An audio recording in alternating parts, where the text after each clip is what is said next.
Man City's first game of 2025 is at home to West Ham United on Saturday. West Ham enter this game after suffering a heavy 5-0 defeat at home to Liverpool, while Man City, of course, beat Leicester 2-0 last time out.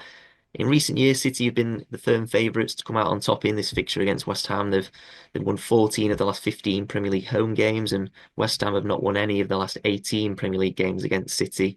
You could argue City, of course, are still firm favourites for this one, but obviously the form of the two teams suggests it's a little bit more closer than that now. How do you see this one going, Stephen? How confident are you of City beating West Ham this weekend?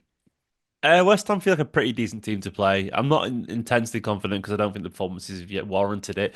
I'm hoping that the new year, celebrations have been kind to these players. I'm sure they would have been. And that maybe we're one more step back to full fitness because there was still quite a few players out the other day against Everton. No Edison on the bench, no Nunes. Obviously the likes of Rodri and Bob we know as well. But play no Grealish as well. I'm hoping basically. No, Grealish was Grealish back. I can't remember now. I've forgotten. So I'm mixing all the results in my head. But basically, there's still room for players to come back uh, into the squad. The Grealish was back on the squad bench the other day, but we Yeah, can that's right. Yeah. basically have a relatively senior full bench if certain players return. So that would be nice. West Ham are still there's a weird one because they're not doing like catastrophically bad, but I do know West Ham fans are a little bit uncomfortable or not necessarily happy. With where they are right now. Look, the 13th in the table, ahead of Man United, which is not a big accomplishment these days, but it's an accomplishment nonetheless. And Lopetegui, he's done okay. They made a whole bunch of signings in the summer, didn't they? And only one or two of them have sort of semi-clicked. And Fulkrug's not really kind of got going.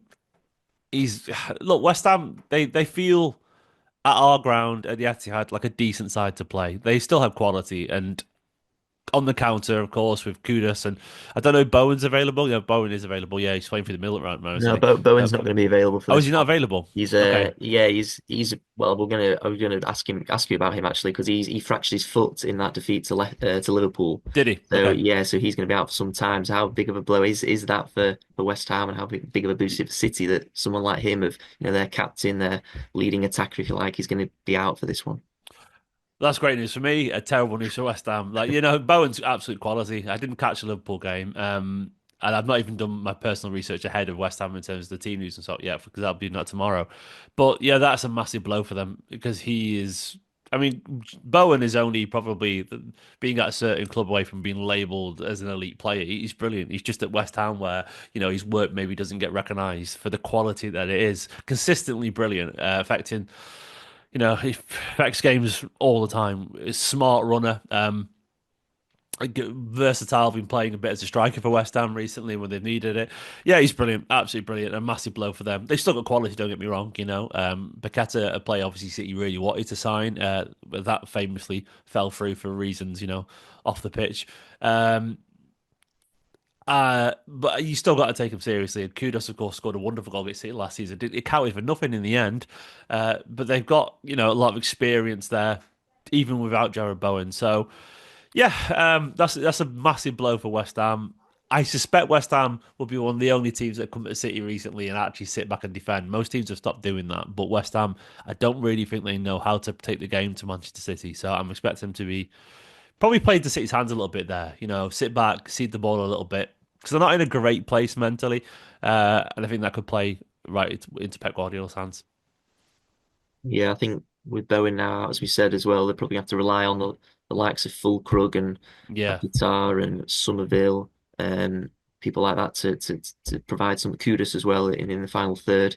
From City's point of view, how do you expect maybe them to line up? Of course, we've mentioned a few players that are still out injured. Nathan Ake came off a little bit early in that win against Leicester, but that Yeah. was just to manage his minutes, wasn't it? I think he should be fit to play. You presume against alongside a Kanji. Yeah, how do you expect City to line up? Similar starting lineup to the win against Leicester.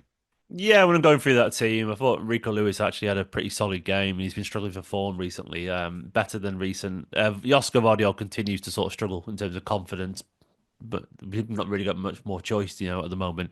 So I'm expecting the back four to be. very similar. There's no real update on John Stones and Ruben Diaz. He's not available either. So I'm expecting it to be a Kanji and Ake if he's available. If not, Simpson Pusey will come in for Nathan Ake. And I think it'll be Rico Lewis and Oscar Vardiol again with Kyle Walker really struggling for fitness right now. I wouldn't be surprised at all to see Kyle Walker start for what it's worth and Rico Lewis sit on the bench. But I do think it'll be the same back four. And once again, I can't really see past Kovacic in midfield. I don't know if De Bruyne will start. Once again, it depends entirely on his recovery. It's so hard to predict with these City sides because the fitness is so up and down for all these players.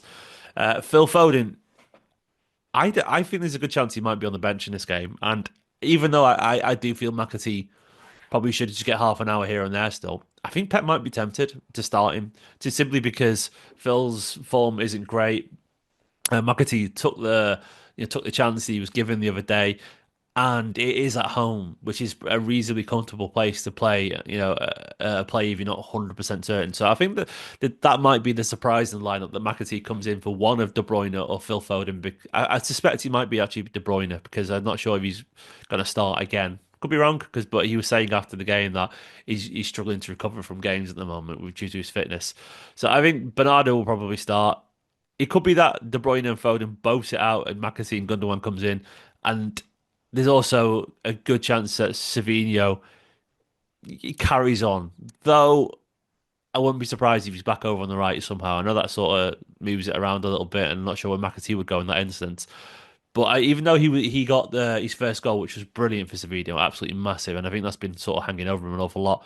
And he got the assist for Haaland as well. He did struggle to get into the game a little bit, even with his involvement, which might sound a little harsh. I don't mean it that way at all because I think he had a really effective game.